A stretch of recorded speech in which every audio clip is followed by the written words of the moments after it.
آپ یہ بتائیے، آپ اب وطن واپس آئیں لندن سے، اور آپ کی نواز شریف صاحب سے ظاہر ہے وہاں بات ہوئی ہوگی. D G I S P R کا اس دوران بیان آیا اور انہوں نے کہا کہ فوج کو اس سارے معاملات سے الگ رکھیں، ہم سیاست میں بالکل بھی مداخلت نہیں کر رہے ہیں اور نہ ہی ہم چاہتے ہیں. نواز شریف صاحب کنونسڈ ہیں اب اس بات سے؟ اور آپ کا آئندہ بیانیہ کیا حکومت کے خلاف ہوگا؟ جو اداروں کے حوالے سے بیانیہ تھا اس میں فرق ہوگا یا کنونس نہیں ہے؟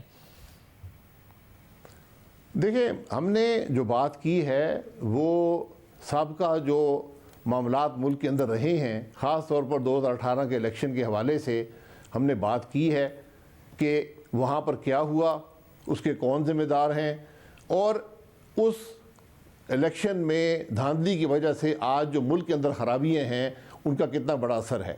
یہ بات ہم نے کی ہے. اگر D G I S P R نے یہ مناسب سمجھا ہے کہ یہ ضروری ہو کہ وہ یہ کہیں کہ فوج ملک کی سیاست میں مداخلت نہیں کرتی، تو یہ بہت اچھی بات ہے. میں فوج کی بات کو فیس ویلیو پر قبول کرنا چاہتا ہوں، لیکن یہ عملاً ان کو ثابت کرنا ہوگا کہ جو ہماری 73 سال کی تاریخ ہے وہ ہم نے بدل دی ہے، اور اس کے بعد فوج سیاست میں مداخلت نہیں کرے گی. میں یہ سمجھتا ہوں کہ ملک، اور یہی پی ڈی ایم کی بھی ڈیمانڈ ہے، یہی پاکستان مسلم لیگ نون کی ڈیمانڈ ہے، یہ ہر پاکستانی کی ڈیمانڈ ہے کہ ملک آئین کے مطابق چلے، ہر ادارہ اپنے حدود کے اندر رہ کر کام کرے، اور یہی، اس کے علاوہ کوئی طریقہ نہیں ہے ملک کی ترقی کا. اب یہ ظاہر ہے آپ لوگ ویلکم بھی کر رہے ہیں بیان کو، اس کے بعد یہ بھی کہہ رہے ہیں کہ عملی طور پر ثابت کریں. آپ ملک کے وزیر اعظم رہے ہیں، اپوزیشن بھی آپ نے ایک لمبا عرصہ کی ہے. ایسا کیا ہوگا، وہ کیا کرائٹیریا ہے جس کے تحت آپ کہیں گے کہ ہاں جی اب ہم کنونسڈ ہیں کہ جو بات کہی گئی تھی اس پر عمل بھی ہو رہا ہے اور اب مداخلت نہیں ہو رہی؟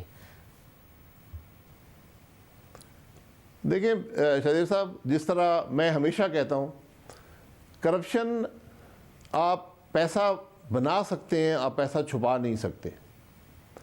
تو سیاست میں مداخلت آپ چھپانے کی کوشش جتنی کریں وہ نظر آتی ہے، وہ فیصلوں میں نظر آتی ہے، وہ عملاً نظر آتی ہے. ملک کے جو معاملات چل رہے ہوتے ہیں، یہ کوئی ڈھکی چھپی بات نہیں ہے. جو اس ملک کی سیاست میں رہا ہو اس کو بخوبی اندازہ ہوتا ہے کہ کون سے فیصلے کے اندر کیا مداخلت ہے، کون سے عمل میں کیا مداخلت ہے. تو یہ چیزیں نظر آ جائیں گی. میں آپ کو آج سے 3 دن پہلے کی بات کر رہا ہوں کہ ہمارے 3 MNAs کو رابطہ کیا گیا اسٹیبلشمنٹ کی طرف سے کہ آپ استعفے نہ دیں.